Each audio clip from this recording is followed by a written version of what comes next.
Bismillahirrahmanirrahim.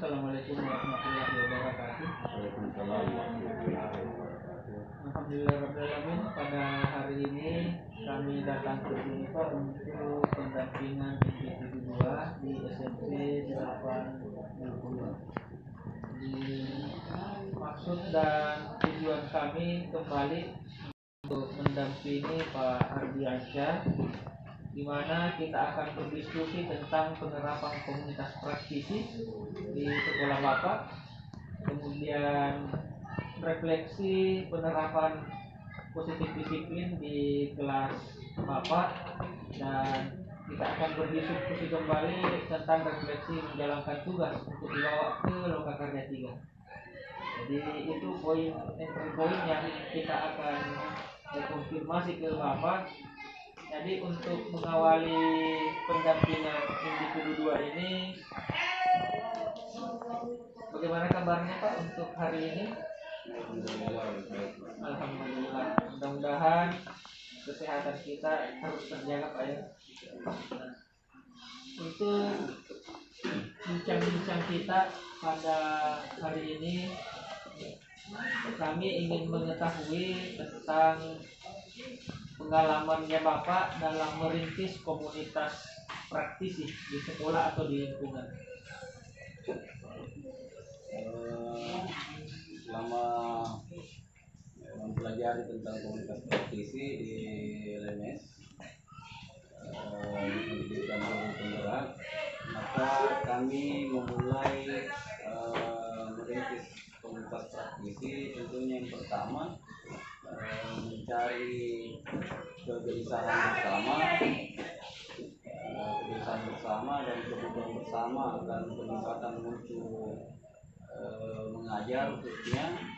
Jadi kami menemukan satu kesamaan, yakni ingin belajar memanfaatkan akun belajar.id sebagai media pembelajaran interaktif dalam pembelajaran khususnya di masa pandemi juga. Seperti itu rencananya Pak ya untuk pengalaman merintis komunitas praktisi. Dalam pemanfaatan akun belajar ini itu adalah entry point Bapak untuk membentuk suatu komunitas praktisi. Apa capaian kegiatan sesuai dengan harapan dan tujuan yang ingin dicapai? Sebagai langkah awal, tentunya capaian yang utama yang harus ditargetkan adalah bagaimana seluruh pihak di sekolah, utamanya di kecamatan guru terlebih dahulu, untuk mengenali dan mengaktifkan akun belajarnya, sehingga selanjutnya bisa mengelola apa saja yang bisa dilakukan dengan akun belajar tersebut. Itu mungkin target utama yang kami harapkan nantinya di komunitas praktisi ini. Nah, terima kasih Pak. Mudah-mudahan capaian kegiatan dan harapannya Bapak itu bisa terlaksana. Tentunya dalam merintis komunitas praktisi ini tentu ada tantangan selama penerapan komunitas praktisi tersebut di sekolah. Bagaimana Bapak mengatasi tantangan tersebut? Tantangan jelas adalah kondisi sekarang, karena kita masih masa pandemi dan pembelajaran belum ada izin untuk dilaksanakan secara tatap muka normal seperti biasanya. Untuk mengatasinya, teman-teman berkomunikasi tentunya lewat media sosial dan mengadakan rapat-rapat terbatas. Seperti itu mungkin Pak. Seperti ini. Terima kasih Pak. Jadi kondisi COVID yang bisa teratasi dengan acara-acara komunikasi secara virtual seperti itu Pak. Ya, tentunya dari kegiatan komunitas praktisi dalam merintis ini tentunya ada hal yang menarik dan menjadi pembelajaran saat merintis komunitas itu sendiri. Yang menarik sebenarnya adalah ketika kami merintis komunitas praktisi, khususnya dalam peningkatan kemampuan mengajar menggunakan teknologi. Tentunya menariknya sekolah kami sudah masuk jaringan internet full dan bisa digunakan oleh semua guru dan siswa mungkin Pak yang menarik. Terima kasih Pak. Jadi untuk komunitas praktisi ini Bapak telah memberikan gambarannya bahwa seperti ini kegiatan. Mudah-mudahan untuk kedepannya ini komunitas praktisinya yang terbentuk nantinya pelaksanaan kegiatannya dan kegiatan-kegiatan yang lainnya, tujuan dan capaian yang kita capai, kegelisahan, keresahan dari teman-teman di komunitas praktisi kita teratasi. Selanjutnya Pak, untuk proses penerapan positif disiplin di kelas Bapak, apa saja usaha yang sudah Bapak lakukan untuk mengembangkan disiplin positif? Alhamdulillah kemarin menindaklanjuti proses kontekstual aksi nyata di LMS pada pendidikan guru penggerak. Kami sudah bekerjasama dengan satu kelas sebagai sampel untuk membuat kesepakatan kelas bersama. Usaha yang sudah dilakukan sejauh ini itu tadi melakukan diskusi dengan murid dalam membuat kekuatan kelas. Yang kedua, menjelaskan kepada murid apa maksud dan tujuan adanya kesepakatan kelas. Terus menjelaskan kepada murid apa bedanya tata tertib selama ini yang dibuat dengan kesepakatan kelas yang kali ini dibuat. Jadi terus yang terakhir mungkin mengevaluasi, mengawal jalannya kesepakatan kelas yang dibuat secara bersama ini. Begini itu Pak. Juga ini yang usaha yang sudah dilakukan. Luar biasa Pak atas usaha yang Bapak lakukan untuk mengembangkan disiplin positif ya di kelasnya. Nah, selanjutnya Pak, itu bagaimana tanggapan peserta didik ketika Bapak menerapkan positif disiplin itu di kelas? Tanggapan peserta didik berbeda-beda tentunya. Ada yang merespon dengan baik, ada juga yang merespon dengan sikap acuh-acuh, pesimis dan respon lain-lainnya. Itu merupakan, kalau menurut saya itu merupakan hal biasa, karena hal ini juga merupakan kelas baru kami terapkan di sekolah kami dan di kelas yang kami terapkan tersebut. Baik, jadi tadi dijelaskan tentang tata tertib dengan kesepakatan kelas Pak, ini kan ada hal yang baru.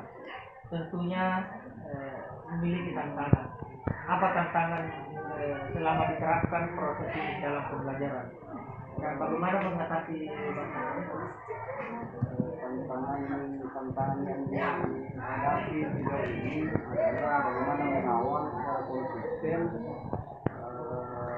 kesepakatan kelas yang telah dibuat oleh murid, bahwa murid belum tentu menuangkan semuanya 100% ke kesepakatan kelas itu. Biasanya mereka ikut-ikutan ke kanan. Jadi kita harus mengawal bahwa kesepakatan kelas itu murni datangnya dari murid, dan itu bisa dilakukan dengan evaluasi, refleksi secara berkala tentang kesepakatan kelas tersebut. Ya, itu adalah tantangan. Mudah-mudahan solusi yang Bapak tawarkan itu bisa teratapi. Selanjutnya Pak, kami konfirmasi kembali bagaimana relasinya Bapak dengan siswa selama penerapan positif disiplin. Komunikasi dengan kita seperti biasa, cuma komunikasi yang terbangun sekarang setelah membuat kesepakatan kelas, fokusnya adalah bagaimana terus mengingatkan murid tentang apa yang telah mereka sepakati bersama. Jadi fokus ke situ mungkin Pak sebelum memulai pelajaran. Ke situ mungkin mengingatkan pentingnya menjalankan persoalan kelas yang telah disepakati bersama. Terima kasih Pak ya. Jadi Bapak telah menjelaskan panjang lebar bagaimana merancang pengembangan disiplin positif. Tentunya berbagai tanggapan muncul, ada tantangan, Bapak sudah mencari solusinya, kemudian relasi dengan peserta didik, kemudian perubahan apa Pak yang dirasakan dalam hal berinteraksi dengan peserta didik setelah menerapkan positif disiplin tersebut. Perubahan yang dirasa ada sejak pengetahuan dari kita dari murid seiring proses berjalannya kesepakatan kelas yang dibuat. Cuma yang dihadapi sebenarnya adalah bagaimana kesepakatan kelas ini bisa berlaku pada kelas daring maupun kelas luring. Mudah-mudahan ke depan murid bisa memahami bahwa kesepakatan kelas yang dibuat bisa berlaku di kelas daring dan kelas luring. Jadi intinya di sini adalah untuk disiplin positifnya adalah pemahaman kesepakatan kelas itu. Baik Pak, jadi kami telah konfirmasi ke Bapak tadi tentang bagaimana penerapan komunikasi transisi, bagaimana penerapan positif disiplin. Nah, selanjutnya Pak, kita berdiskusi tentang refleksi tugas yang akan dibawa pada pelaksanaan ini. Cara tiga tentang visi misi yang tentunya bergerak atau mengembangkannya itu dengan berpusat pada peserta didik. Apakah Bapak telah menyelesaikan tugas untuk pelaksanaan ini? Setelah saya baca tugasnya, tugasnya itu sebenarnya sudah dirancang dan disusun di elemen sebelumnya, sebelum peserta tiga ini mengenai tahap penyusunan visi sekolah lewat Pasja itu. Jadi mau dikatakan tugas ini sudah ada tapi belum rampung karena semua didiskusikan poin-poin, menyederhanakan poin-poinnya, poin apa yang akan dibawakan nanti ke lokasi juga untuk diimplementasikan. Karena di Pasja yang kami susun di tugas Pasja kemarin ada beberapa program yang kami buat. Kami anggap ini terlalu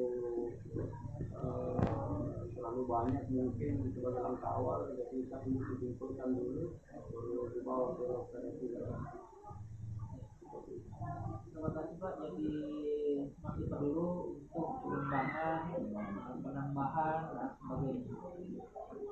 Dalam merancang ini tugas-tugas yang Bapak telah selesaikan sebagian besarnya, apakah Bapak mengalami kesulitan dalam menyelesaikan tugas dan bagaimana mengatasi kesulitan?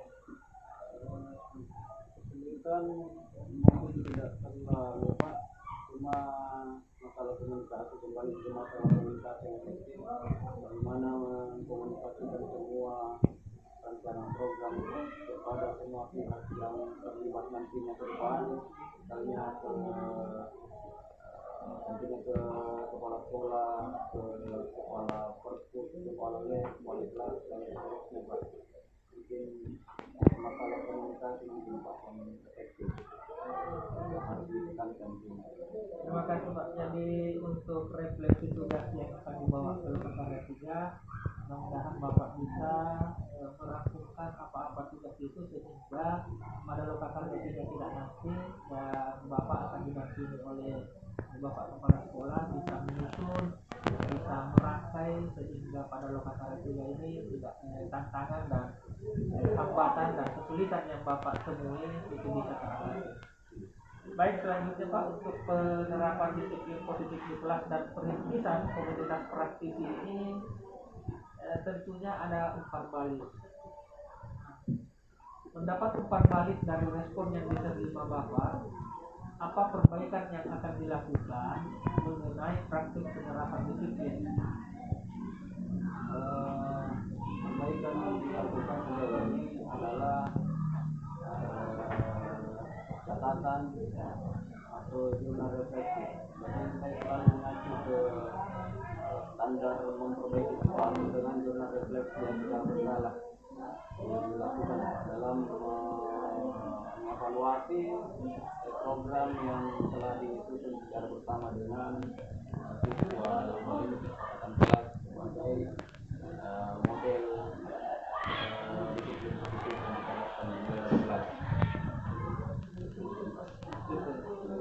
Nah, setelah mendapat umpan balik dan respon yang Bapak terima, tentunya ada rencana yang Bapak akan lakukan bersama komunitas praktisi yang sudah Bapak coba di bulan depan. Insya Allah ketika sekolah tatap muka terbatas diputuskan atau dibuka entah minggu depan atau bulan depan, kami beberapa orang guru akan mencoba melakukan in-house training tentang pemanfaatan akun belajar.id ini. Mudah-mudahan itu bisa terwujud langkah awal sebagai pertemuan tatap muka untuk teman-teman yang membutuhkan pelatihan tersebut. Luar biasa Pak kalau akan mengadakan IHT. Ini harapan yang bisa saja terwujud dengan adanya kerjasama yang baik di antara anggota komunitas praktisi yang Bapak bentuk nantinya. Selanjutnya mungkin ada strategi yang Bapak lakukan untuk segera memulai komunitas praktisi di lingkungan sekolah atau di lingkungan. Strategi sebenarnya adalah komunikasi, bagaimana membuka pemahaman rekan-rekan guru tentang pentingnya dalam pengembangan diri guru, membuka pemahaman guru bahwa guru itu adalah pembelajar sepanjang hayat mungkin. Dengan seperti itu maka komunikasi yang terbuka seperti itu bisa memberikan rasa saling membantu, rasa saling membutuhkan dan mengembangkan kita ke depan. Seperti itu Pak ya. Oke. Jadi mudah-mudahan penerapan disiplin positif di kelas, perintisan komunitas praktisinya yang Bapak telah rancang, Bapak telah melihat tantangan-tantangan yang dihadapi dan strategi yang Bapak akan lakukan nantinya mudah-mudahan bisa berjalan dengan baik. Tentunya dengan membangun komunikasi yang efektif seperti yang Bapak telah jelaskan tadi. Selanjutnya Pak, kami juga ingin konfirmasi tentang rencana tindak lanjut proses pendampingan. Nah, setelah Bapak melewati 4 bulan pendampingan, apa hal yang membuat Bapak bangga pada diri Bapak sejauh menjalani program CDP ini? Selama 4 bulan yang mungkin membuat kami TGP merasa bangga, jadi alhamdulillah bisa melewati pendidikan TGP meskipun di masa pandemi COVID-19 ini, yang membuat bangga bisa bertemu dengan banyak rekan-rekan guru yang punya semangat tinggi dalam melakukan perubahan di sekolahnya. Kami mendapatkan materi-materi baru dalam pendidikan guru penggerak, materi yang belum pernah kami dapatkan dan kami terapkan di sekolah tentunya. Terus yang membuat kami merasa bangga adalah bisa mewakili sekolah kami dalam niat tulus, dalam niat baik melakukan perubahan baik di sekolah kami tercinta ini. Itu Pak yang membuat kami merasa bangga. Luar biasa sekali Pak. Kalau itu adalah kebanggaan tersendiri buat kita untuk mengarungi pendidikan guru gerak yang masih tersisa beberapa bulan Pak ya. Nah, sejauh apa pendampingan saat ini yang dapat membantu Bapak mengimplementasikan pembelajaran dalam ini?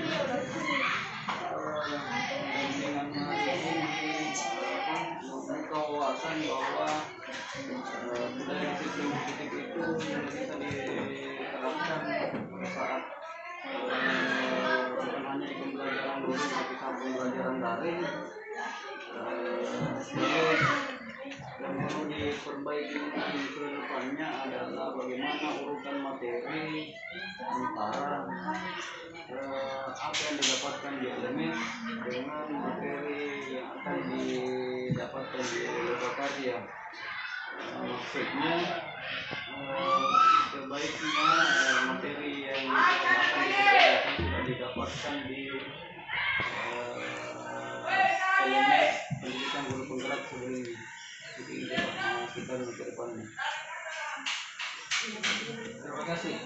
Jadi untuk masukannya Pak Ardiansyah tentang urutan materi dan LMS yang ada di masing-masing CGP itu hendaknya sudah ada atau sudah tersampaikan materi-materi lokakaryanya sehingga memudahkan dalam proses pelaksanaan lokakarya Pak ya. Nah, insya Allah untuk hal-hal yang menjadi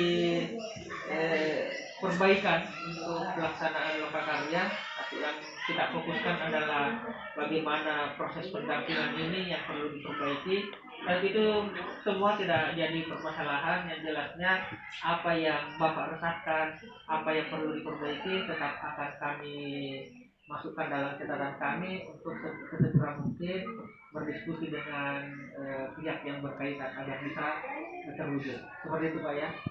Saya kira untuk pendampingan individu 2 ini kami rasa cukup sekian, dan mudah-mudahan instrumen-instrumen yang ada untuk peserta didik, untuk guru dan kepala sekolah bisa rampung sehingga proses pendampingan individu 2 ini bisa sukses dan selesai dengan baik. Saya kira demikian. Saya akhiri dengan ucapan wabillahi taufiq wal hidayah. Wassalamualaikum warahmatullahi wabarakatuh.